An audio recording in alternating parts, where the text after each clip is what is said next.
پھر ہمارا دل کرتا تھا یار یہ مدرسے کا کھانا اب سبزی کھا کھا کے ہم تھک گئے, جا کے ہوٹل کا قیمہ کھانا چاہیے. ایک بڑا زبردست ہوٹل تھا, وہ وہیں چند دوست مل کے اس سے قیمہ بنواتے تھے ہم, ایسا مزے کا قیمہ لگتا تھا یار وہ ہمیں. پھر کیا ہوتا تھا, پھر تھوڑے سے غیر قانونی کام بھی کرتا تھا میں مدرسے میں, سب بچے کرتے ہیں تھوڑے تھوڑے تو چلتا ہے نا. وہ یہ تھا کہ ہمیں اجازت نہیں تھی کہ 4 بجے مدرسے سے باہر جانے کی, کیونکہ عصر تک پڑھائی کا ٹائم تھا. اس میں ہم یہ کرتے تھے کہ چھپڑ میں نکل کے نا چرسیوں کے ہوٹل میں چائے پی کے آتے تھے.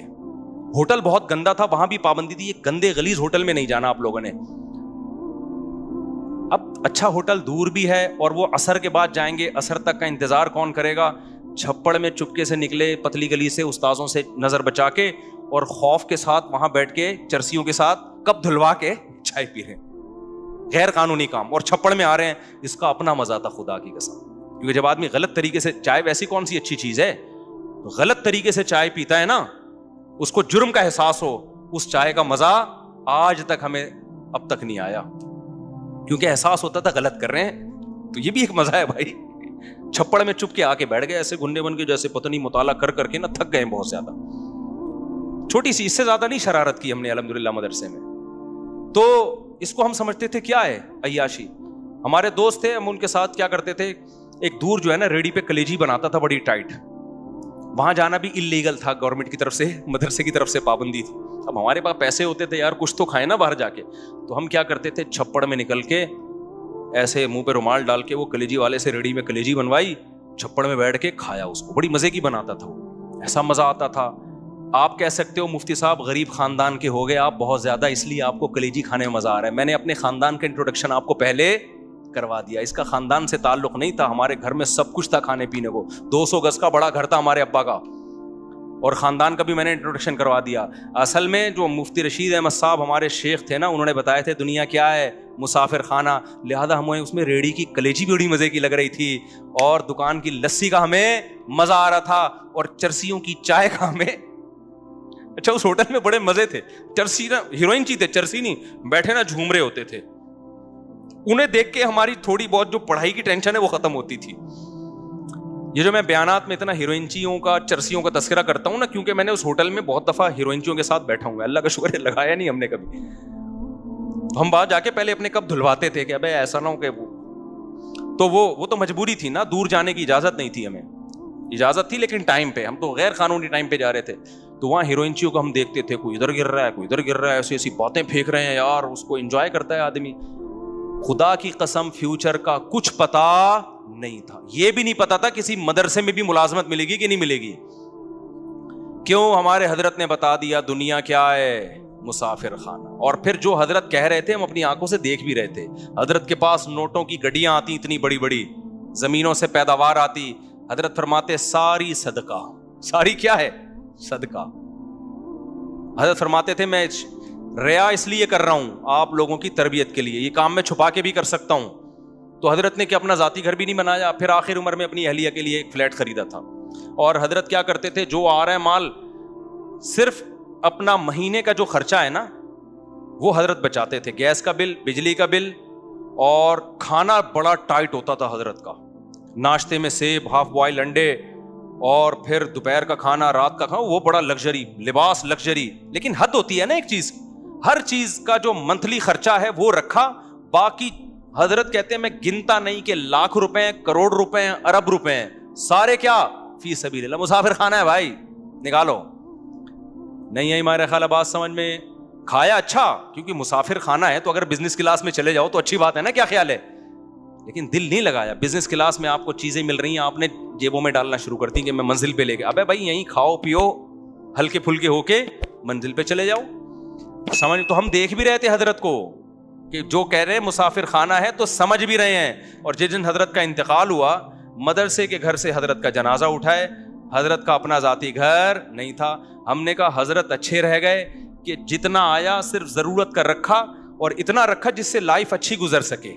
حضرت کے گھر میں ایئر کنڈیشن بھی تھا, حضرت کے گھر میں مہنگے مہنگے عطر تھے, وہ سب حضرت کے پیسوں کے خریدے, بہت سے ہدیے بھی آتے تھے. اور حضرت کا لباس بہت اچھا, پگڑی بہت اچھی, اور ہر چیز بہت اسٹینڈرڈ. گاڑی ایسی خاندانی کہ آپ کی سوچ ہوگی. وہ میں بتاتا ہوں نا, کویت کے شہزادے سے گاڑی خریدی تھی. ہر چیز اچھی, بچانا نہیں ہے کیونکہ مسافر خانہ ہے. نہیں آئی بات تو جو آ رہا ہے نکال رہے ہیں, جو آ رہا ہے کیا کر رہے ہیں, نکال رہے ہیں. تو جب حضرت کا انتقال ہوا ہم نے کہا بھائی یہ خوش قسمت ہے, کیا خیال ہے؟ اب واقعی پتہ چل گیا یہ کیا تھا, مسافر خانہ. ہم نے ہی جنازہ اٹھایا, وہیں ہم نے ہی جنازہ پڑھایا, ہم نے خود اپنے ہاتھوں سے دفنایا, اور ہمیں یقین ہو گیا بھائی واقعی یہ کیا ہے, بولو مسافر خانہ ہی. اچھے رہ گئے جو آخرت کے لیے بھیج دیا. نبی صلی اللہ علیہ وسلم گھر تشریف لائے نا, حضرت عائشہ سے پوچھا کہ کچھ کھانے کو ہے, فرمایا کہ کچھ ہدیے میں کچھ گوشت آیا تھا, کوئی سیری وغیرہ آئی تھی, تو یہ رہ گیا ہے, یہ باقی ہے, باقی سارا میں نے صدقہ کر دیا. یار غربت کتنی تھی, اس میں صدقے ہو رہے ہیں. اور آج جو کھمبوں سے لٹک رہا ہے نا بے روزگاری میں, خدا کی قسم وہ اس غربت کا تصور نہیں کر سکتا جس غربت میں صحابہ رہے ہیں. اچھا اس زمانے میں جب میں پہلی حدیث مکمل کر دوں, نبی نے فرمایا کہ عائشہ گھر میں کچھ ہے, انہوں نے فرمایا یا رسول اللہ یہ تھوڑا باقی رہ گیا, باقی صدقہ. آپ نے فرمایا جو صدقہ کیا وہ باقی رہ گیا, یہ ختم ہو جائے گا. اصل باقی وہ رہ گیا جو کیا کر دیا ہے, صدقہ. مسئلہ سارا یہ ہے کہ نہ نفسیاتی ڈاکٹر دنیا کو مسافر خانہ سمجھنے کے لیے تیار ہے, گورا تو ویسے ہی نہیں سمجھتا, نہ ہم سمجھنے کے لیے تیار ہیں, تو ڈپریشن تو میرے بھائی ہوگی. نسوا اللہ فانساہم انفسہم. اللہ کہتا ہے جو اللہ کو بھولے گا نا, میں سب سے پہلے اسے اپنا آپ بھلاؤں گا, وہ اپنے فائدے کی چیزیں بھول جائے گا, ہوس میں دولت کے پیچھے بھاگے گا وہ پاگلوں کی طرح, اور اس سے ریلیشن کیا ہوں گے, ختم. جب آپ گھسیٹنے کی فکر کرتے ہو اس سے محبتیں ٹوٹتی ہیں, جب دیتے ہو تو محبتیں بڑھتی ہیں. حاتم طائی کا نام لوگ محبت سے لیتے ہیں نا, دیتا تھا, لیتا تھوڑی تھا لوگوں سے. ہمارے نبی کے ہاتھ پہ کتنے عرب کے بڑے بڑے سردار اس بیس پہ مسلمان ہوئے کہ ہم نے ان کو ایسا سخی دیکھا اتنی غربت میں, یہ واقعی اللہ کے نبی ہیں, یہ دنیا کو واقعی مسافر خانہ سمجھتے ہیں. تو وہ کیا بات کر رہا تھا, ایک دم ذہن سے نکل گئی. ہاں تو میں عرض کر رہا تھا کہ پتہ نہیں ایک بات دماغ میں آئی تھی, واقعہ آیا تھا, وہ دماغ سے ہی نکل گیا. تو یہ جو بے روزگاری میں خودکشیاں ہو رہی ہیں, بے روزگاری نہیں ہے, یہ عیاشی کے شوقین ہیں. ہاں میں یہ بتا رہا تھا کہ جب ہم ایسی ہمارے حالات تھے نا کہ مدرسے میں ایک دن ٹائم پہ دال کھا رہے ہیں, رات کو کڑی کھا رہے ہیں, ٹھیک ہے نا, وہ بڑی مزے کی کڑی ابھی بھی ہوتی ہے, بڑی ٹائٹ کڑی ہوتی ہے. تو اس وقت مالدار لوگ مجھ سے آ کے پوچھتے تھے کہ حضرت پیسوں کی بڑی ٹینشن ہے, ڈپریشن میں جا رہا ہوں, بے روزگاری ہے. میں ان سے پوچھتا تھا کہ آپ کتنا کما لیتے ہو مہینے کا؟ کہتے اتنا کماتا ہوں. میں نے کہا جس سے ٹینشن کا علاج لینے کے لیے آئے ہو نا, وہ اس کا خواب میں بھی تصور نہیں کر سکتا. ایک دفعہ کیا ہوا, جو سبزی والا نہیں میرے پیسے لے کے بھاگ گیا تھا, میرے والد صاحب کی ساری وراثت میں نے 3-4 لوگوں کو پیسے دیے, کوئی داڑھی والا, کوئی نمازی, کوئی محراب.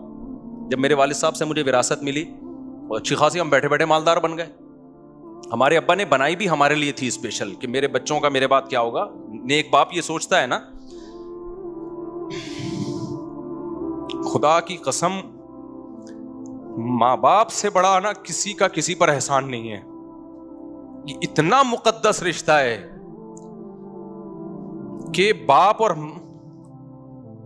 ماں جو ہے نا وہ اپنے آپ کو گھلا کے اولاد کے لیے فکر کرتے ہیں, اور آج یہ اولاد ماں باپ کی قدر نہیں کرتی. مجھے جب پتہ چلتا ہے نا فلاں نے اپنے باپ کے سامنے زبان چلائی یا ماں کے سامنے زبان چلائی, مجھے بہت افسوس ہوتا ہے. اپنی بیوی کو دیکھا کرو یار, ان بچوں کو کیسے پالتی ہے وہ. چھوٹا بچہ 1 سیکنڈ کے لیے ماں کی جدائی برداشت نہیں کرتا. آپ بچپن میں ماں کے اتنے محتاج تھے, 1 سیکنڈ کے لیے ماں کی جدائی برداشت نہیں ہوتی, چپکا رہتا ہے ماں کے ساتھ, ایسے چیختا ہے. اور بڑے ہو کر کیسے بھولتا ہے, بڑے ہو کر کیسے بھولتا ہے.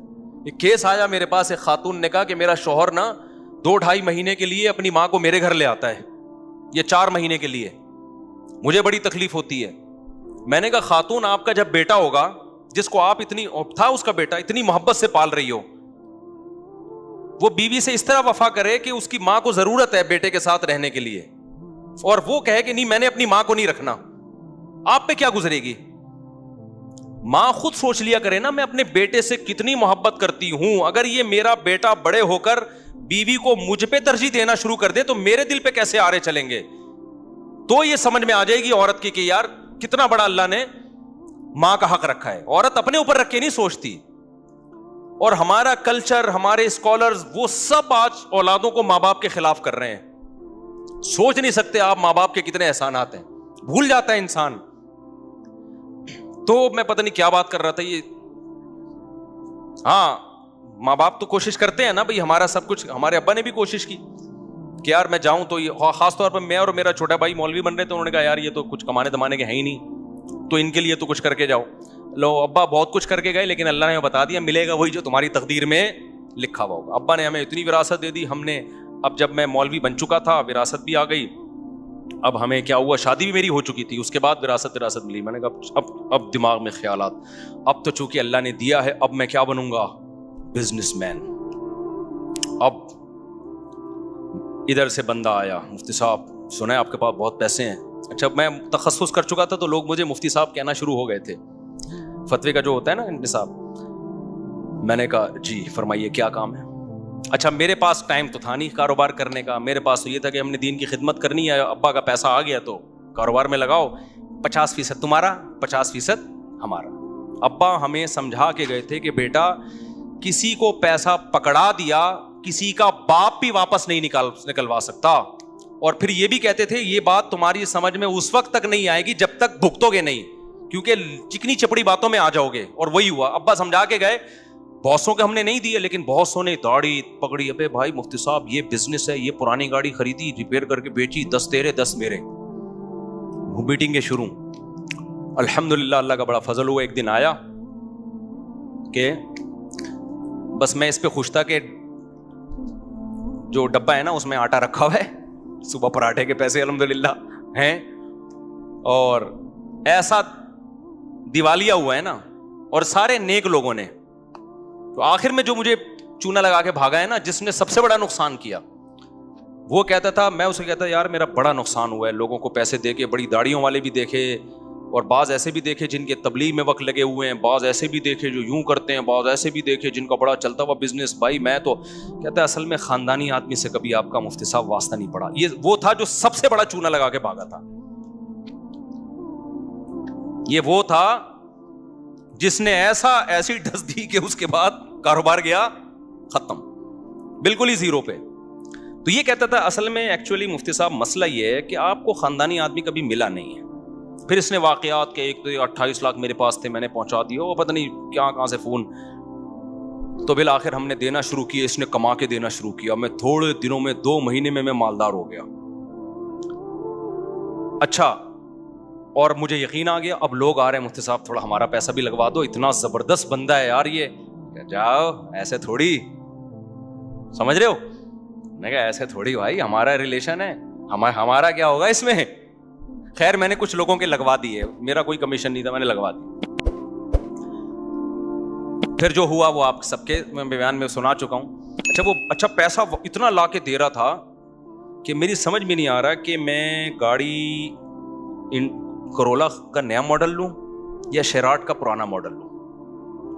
میں اس چکر میں گاڑی اور الحمدللہ نہیں لی, ورنہ بیڑا ہی غرق ہو جاتا. سمجھ رہے ہو کہ نہیں سمجھ رہے. اب ہوا یہ ہے کہ وہ صاحب جتنا دیا تھا نا اتنا واپس لے کے غائب. وہ دن آج کا دن, اسٹیمپ پیپر پہ اس کے انگوٹھے لگے ہوئے تھے بہت سارے, کیونکہ جب ہم پیسے دیتے تھے میں کہتا بھائی شریعت میں حکم میں لکھو بھی. اس نے کہا لکھ لو. میں نے کہا شناختی کارڈ, اس نے کہا یہ شناختی کارڈ. میں نے کہا انگوٹھا بھی لگاؤ, انگوٹھا بھی لگا دیا. تو 3-4 سال تک میں وہ انگوٹھے لے کے گھومتا رہا ہوں. کچھ بھی نہیں ملتا بھائی ان انگوٹھوں سے, شناختی کارڈ سے, اسٹیمپ پیپر سے. سمجھ رہے ہو, بندہ مل بھی جائے تو کچھ نہیں کر سکتے آپ یہی کرو گے, پولیس کو بتاؤ گے, پولیس کیس چلے گا, کہ کچھ بھی نہیں ہوتا. پاکستان میں تو سوال ہی پیدا نہیں ہوتا. یا بدماشوں سے چترول لگواؤ گے آپ, پھر بھی نہیں نکلے گا. آدھا بدماش لے جائیں گے کہ ہم نے جو نکلوایا ہے تو ہمارا بھی تو کمیشن بنتا ہے. تو کچھ بھی نہیں. جب پیسے دیے تو اسی دن سے انا للہ و انا الیہ راجعون پڑھ لیا کرو.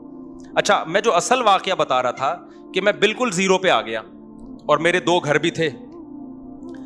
تو مجھے چند سیکنڈ کی ٹینشن ہوئی ہے, چند سیکنڈ کی. جب میں گیا نا, میں نے دیکھا بندہ تو تالا لگا کے بھاگ گیا, ایک دم ایک تھوڑا سا دھچکا لگا.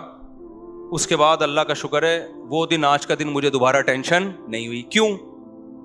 ہم نے کہا یہ تو غریبی میں ملے تھے بھائی وراثت کے, ٹھیک ہے نا. گھر گیا, مجھے وہ دن یاد ہے 10 بجے. گھر والوں کو بھی میں نے بتایا نہیں تھا کہ سارا پیسہ غائب ہو گیا. گھر کچھ بھی نہیں بتایا میں نے, وہ بیان سے ہی گھر والوں کو شاید پتہ چلا ہوگا. جب میں گھر آیا تو بچے میرے سو رہے تھے, پنکھا چل رہا تھا, کچن میں گیا, آٹا ہے, دال ہے, راشن ہے, گھر کا ناشتے کے پیسے بھی ہیں, دوپہر کھانے کے بھی ہیں, رات کھانے کے بھی ہیں. میں نے کہا یار اللہ نے اتنا دیا ہے کہ ابھی بھی فل عیاشی والی زندگی گزر رہی ہے الحمدللہ, مجھے ٹینشن نہیں ہوئی. تو میرے دوست مجھے کہتے تھے یار آپ کو تو برین ہیمریج سے مر جانا چاہیے تھا. میں کہتے کس بات پہ مرتا ہے یار, یہ اللہ نے میری ضرورت سے ابھی بھی مجھے. میں نے کہا تیری کتنی ہے؟ اس نے کہا 1. میں نے کہا میری کتنی ہے؟ 2. میں نے کہا ٹینشن سے تجھے مرنا چاہیے. باتیں کر رہے ہیں ہمارے سامنے, 1 لے کے گھوم رہا ہے اور ہمارے سامنے شو مار رہا ہے. سمجھ رہے ہو بات کو؟ میں گلگت گیا نا, میری تیسری شادی کے لیے رشتہ تھا, انہوں نے انکار کر دیا لڑکی والوں نے, تو وہ ان کو مجھ پہ ترس آنے لگا. میں نے کہا ترس کھانے کی ضرورت نہیں, ابھی بھی 2 ہیں تمہاری, ابھی ترس ہم تم پہ کھائیں گے. تو مجھے ذرا بھی الحمدللہ ٹینشن نہیں, اس دن سے آج تک کوئی ٹینشن نہیں, کیونکہ مجھے کھانے کو مل رہا ہے. بھائی فیوچر ہم نے پلاننگ کی نہیں ہے ٹوٹ پٹانگ قسم کی کہ ہمیں یہ چاہیے ہمیں وہ چاہیے. بھائی ہمیں بچوں کے لیے نان نفقہ چاہیے, گھر والوں کو کھلانے کے پیسے چاہیے, عیاشی کسی بیگم کو چاہیے تو بھائی ہمارے پاس جو ہے ہم اسی حساب سے آپ کو کھلائیں گے, نہیں ہے تو پھر آپ ٹھیک ہے بھائی پھر جاؤ. جیسے نبی نے فرمایا تھا نا اپنی ازواج سے کہ ہمارے ساتھ رہنا ہے تو اسی اسٹائل میں رہنا ہے, نہیں ہے تو ہم چوری تھوڑی کریں گے, اب جا کے ڈپریشن میں تھوڑی جائیں گے. تو اللہ کا شکر ہے ہمارے گھر والے بھی رہتے رہے. ان دنوں میں ایک بندہ آیا اور اس نے مجھے کہا کہ مفتی صاحب, یہ 2006 یا 7 کی بات ہے, مفتی صاحب میرے 80 لاکھ روپے کا لاکر سے کوئی بندہ لے گیا ہے, 80 لاکھ روپے, اور میں 1 ہفتے سے ٹینشن میں سویا نہیں ہوں. میں نے کہا بچے کتنے ہیں آپ کے پاس؟ کہہ رہے ہیں وہ تو بینکوں میں پڑے ہوئے ہیں, پتہ نہیں کہ 80 کروڑ ہوں گے کتنے ہوں گے. میں نے کہا اللہ کے بندے, میرا جو بندہ پیسے لے کر گیا ہے نا, میں 0 روپے بچے ہیں میرے پاس. کتنے بچے ہیں؟ 0, 1 روپیہ نہیں ہے, اور مجھے ٹینشن نہیں ہو رہی, اور تیرے پاس ابھی بھی لاکھوں روپے پڑے ہوئے ہیں اور تو مجھ سے آ رہا ہے. ہونا تو چاہیے میں تیرے پاس آؤں, صحیح ہے نا, کہ بھائی میرے پاس ایک بھی نہیں. تو میں نے کہا یہ پیسوں کا مسئلہ نہیں ہے, یہ اوپر کی سیٹنگ کیا ہے, آؤٹ ہوئی بھی ہے. تو میرے بھائی اگر اسلام پہ آ جاؤ, میں تو کوئی شو مارنے کے لیے باتیں نہیں کر رہا, اللہ کی نظر انسان سے ہٹ جائے 2 ٹکے کی ویلیو نہیں رہتی اس کی. بعض چیزیں بتانی پڑتی ہیں کہ ہم نے جو بڑوں سے سیکھا ہے پارسل کرنا پڑتا ہے تاکہ آپ لوگوں کو فائدہ ہو. اور یہ جو خودکشی کے واقعات ہو رہے ہیں نا بے روزگاری میں, اس میں حکومت کو تو ویسے ہی برا بلا, غریبی میں وہ تو ان خودکشی کے حالات دیکھ کے نہیں کہا کرو کہ اصل میں گورنمنٹ ایسا کر رہی ہے جس سے لوگ خودکشی ہو رہی ہے. گورنمنٹ جتنی بھی کرپٹ ہو ٹھیک ہے, بولو گورنمنٹ کو برا بلا تاکہ ان کو تھوڑی سی, ان کو بھی تھوڑا تنبیہ ہو, لیکن خودکشی کے حالات میں خودکشی کرنے والے پہ کبھی ترس نہ کھایا کرو. یہ بولا کرو یہ دنیا کا غلام تھا, دنیا مردار. نبی نے فرمایا اللہ کی نظر میں اس دنیا کی حیثیت مچھر کے پر کے برابر نہیں ہے. اللہ کے نبی نے ایک دفعہ کچرے کے ڈھیر سے گزرے, بکری کا مرا ہوا بچہ پڑا تھا. آپ نے فرمایا بتاؤ اس بچے کو کون اتنے درہم میں خریدے گا؟ صحابہ نے کہا یا رسول اللہ مردار ہے, کون خریدے گا؟ آپ نے فرمایا اللہ کی نظر میں دنیا کی ویلیو اس سے بھی کم ہے. تو جس سے وہ مردہ بکرا چھن جائے اور وہ خودکشی کر رہا ہو تو خودکشی کرنے والا قابل ترس نہیں ہے, خودکشی کرنے والا قابل ملامت ہے. ابے دنیا مردار پہ تو نے جان دے دی, ملک پہ جان دیتا, ماں باپ کی عزت پہ جان دیتا, دین کی خاطر جان دیتا, مظلوم کی مدد کے لیے جان دیتا, اچھا لگتا. ٹکوں پہ مر رہا ہے, صحیح نا, روٹی نہیں ملی ایک وقت بھی, اس پہ مر رہا ہے. نہیں آ رہی بات میرا خیال ہے سمجھ میں؟ تو یہ خودکشی کرنے والوں پہ ترس نہیں کھایا کرو. مجھے بہت افسوس ہوتا ہے جب نیچے کہا ہائے بیچارے غربت مہنگا. ابے تو بیچاروں پہ کر رہے اس کو, توندے بھری ہوئی ہیں ان کی کمبختوں کی. یہ ہوس ہے, ہوس, زیادہ چاہیے اور زیادہ چاہیے اور زیادہ چاہیے اور زیادہ چاہیے. اور یہ ہوس کا مریض ان کو میڈیا نے بنایا ہے, گورے نے بنایا ہے, غیر مسلموں نے بنایا ہے, اور لبرل لوگوں نے بنایا ہے جو ہر وقت پیسے کے پیچھے بھاگتے ہیں. مذہب آپ کے دل کو سے پیسے کی محبت نکالتا ہے. پیسہ کمانے سے منع نہیں کرتا, پیسہ جیب میں ہونا چاہیے, دل کے اندر نہیں ہونا چاہیے. اور دل سے پیسہ جب تک نہیں نکلے گا جب تک دبا کے اللہ کی راہ میں خرچ نہیں کرو گے. نکالو, ایسے نکالو کہ دل سے نہ لگے کہ دل میں تکلیف ہو رہی ہے. وہ صدقہ ہوتا ہے, تھوڑا سا اندر کیا ہو, زخم ہو کے یار یہ میں کیا کر رہا ہوں. لیکن بیسک ضرورتیں پہلے پوری کرو. اتنا صدقہ نہ کرو کہ آپ بیسک ضرورتوں سے ہی چلے جاؤ نا, وہ تو پھر غلط ہو جائے گا. بیسک جیسے ہمارے حضرت اپنا مہینے کا لگژری خرچہ نکال کے رکھتے تھے, اس میں سیب بھی تھے, ہاف بوائل انڈے بھی تھے, اور سیب یہاں سے ختم ہو گئے تو ٹورنٹو سے آ رہے ہیں, باہر سے امپورٹ ہو رہے ہیں سیب. اور لباس, خوراک, گیس, بجلی, جو بھی بنیادی خرچے ہیں وہ پہلے, اس کے بعد پھر کچھ. میں پھر بھی آپ سے کہتا ہوں جمع بھی کرو, آپ بچوں کے لیے بھی بناؤ, لیکن صدقہ خیرات بھی تو کرو نا. جب آپ صدقہ خیرات کرو گے اپنی مرضی سے مال کو نکالو گے تو پھر کسی دن نکل گیا تو غم نہیں ہوگا, وہ کام ہوگا جو آپ پہلے سے کر رہے ہو. ابے کیا ہو گیا, آپ ہزاروں لاکھوں روپے صدقہ کرنے کے عادی ہو, کسی دن ڈاکو نے ہزاروں لاکھوں چھین لیے تو آپ کہو گے یہ تو ہم خود سے کرتے رہے ہیں بھائی, یہ کام ڈاکو نے کر دیا تو کیا بڑا کام ہو گیا, ٹینشن نہیں لگا. تو دنیا مردار کی محبت میرے بھائی نکالنی پڑے گی آپ کو کائنڈلی, اس کے بغیر بات بنے گی نہیں. اور وہ جو میرا ٹاپک تھا وہ وہیں رہ گیا کہ نارمل کون ہے, ایب نارمل کون ہے, ٹھیک ہے نا. تو اسلام ہی آپ کو نارمل بناتا ہے, باقی ساری تحریکیں آپ کو ایب نارمل بنا رہی ہیں.